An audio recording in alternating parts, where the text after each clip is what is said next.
Saya kira dengan catatan ya, jadi masih diperlukan untuk digunakan dengan catatan kekurangan-kekurangannya itu segera dirapihkan.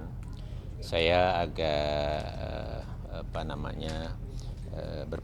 yakin berpandangan akan penting digunakan ya, karena memang sistem pemilihan kepala daerah kita ini kan sebetulnya lebih sederhana ya.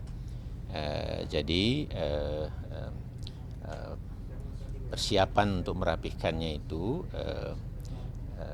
lebih mungkin dilakukan di waktu yang tersisa ini begitu. Tetapi ini semua akan lebih bisa dipastikan berhasil atau bisa kita simpulkan nanti akan lebih siap kalau memang para pemangku kepentingan ini dibuka ruangnya untuk terlibat.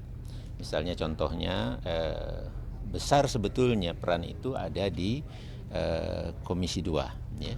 Jadi kalau Komisi 2 juga baru membuka ruang konsultasi membahas ini terutama dalam peraturannya ya misalnya ya, itu ya nanti saja, toh pemungutan suara masih ada, sekarang masih urusan pencalonan dulu katanya kan gitu, nanti baru kampanye dulu misalnya gitu. Nah kalau masih model seperti itu tentu akan selalu kehabisan waktu, tidak akan cukup waktu untuk mempersiapkan sistem dengan lengkap begitu. Nah, tetapi tadi kita sudah dengar bahwa Pak Doli akan segera memanggil KPU. Yang kedua, partisipasi dari pemangku kepentingan yang lain itu juga sangat penting. Nah, ini yang tidak terlihat di dalam penyelenggaraan pemilu, khususnya penyiapan Sirekap yang lalu. Jadi mereka kelihatannya asik sendiri dengan pengembangnya, dengan internalnya begitu. Kita pun juga nggak tahu persis gitu.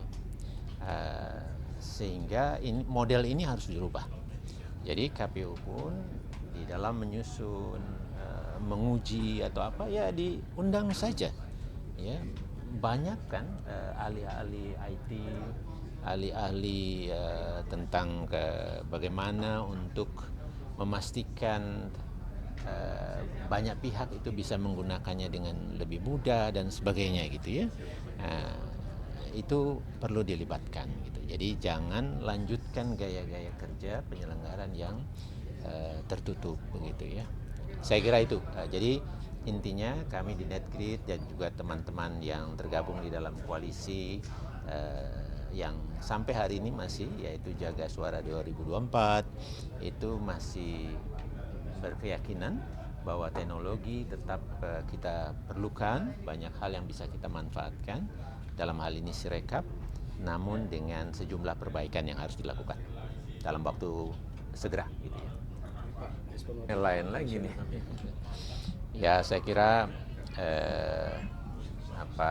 ini sesuatu yang memang ya sudah seharusnya dilakukan, karena tidak bisa satu lembaga yang sangat penting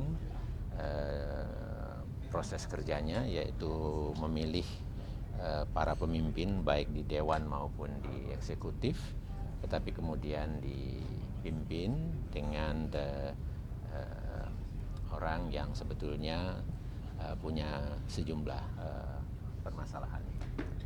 Nah, jadi tentu saya prihatin dengan hal ini. Kenapa sampai harus terjadi seperti ini? Karena sebetulnya peringatan-peringatan ini kan sudah panjang ya. Nah, yang lain yang lebih penting adalah bagaimana kemudian yang tersisa atau yang masih banyak sebetulnya 6 ini, nanti ada calon yang baru, itu betul-betul segera ya merapihkan dirinya ya, mengajak semua penyelenggara sampai tingkat daerah itu tidak bisa menganggap enteng gitu ya, urusan-urusan perilaku sesuai dengan kode etik, sesuai janji itu harus tetap dijalankan gitu. Karena ancamannya gitu seolah-olah ini bisa tidak ketahuan mungkin, atau ini urusan pribadi saya. Tidak bisa seperti itu melihatnya. Mereka adalah memimpin lembaga yang besar, lembaga yang semua orang harus meyakini ini lembaga yang bisa kita percaya gitu. Nah, jadi kalau pemimpinnya punya masalah, sangat bisa berdampak terhadap lembaganya. Kira-kira itu komentar saya. Jadi mudah-mudahan mereka segera menata dirinya, kerja dengan baik, patuhi peraturan yang berlaku, termasuk etika dan pedoman perilaku penyelenggara kita. Terima kasih banyak. Terima kasih udah hadir ya teman-teman semua.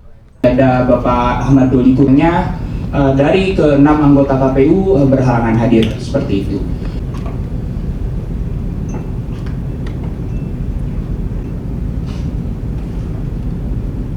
Warahmatullahi wabarakatuh. Selamat sejahtera bagi kita semua. Selamat pagi. Jadi dia ini tidak 100% asing karena kan demokrasi suatu negara melalui kerjasama dengan pun dengan menggalang kerjasama global maupun regional. TPS terbesar di dunia. TPS. Ini adalah angka yang fantastis. Bayangkan saja, mengumpulkan pemilih-pemilih itu di sebuah sekolah atau di sebuah gedung, sehingga jumlah pemilih mudah bagi pemilih untuk praktek menghitung suara secara terbuka sebagai peserta pemilu. Ini si rekap ini seharusnya bisa KPU. Untuk waktu dan tempatnya saya persilahkan Mas Reza. Assalamualaikum warahmatullahi wabarakatuh. Reza Lesmana, ya, saya Koalisi Jaga Suara 2024 ya. Jadi kami sumber datanya ini. Kalau situng itu dia menggunakan salinan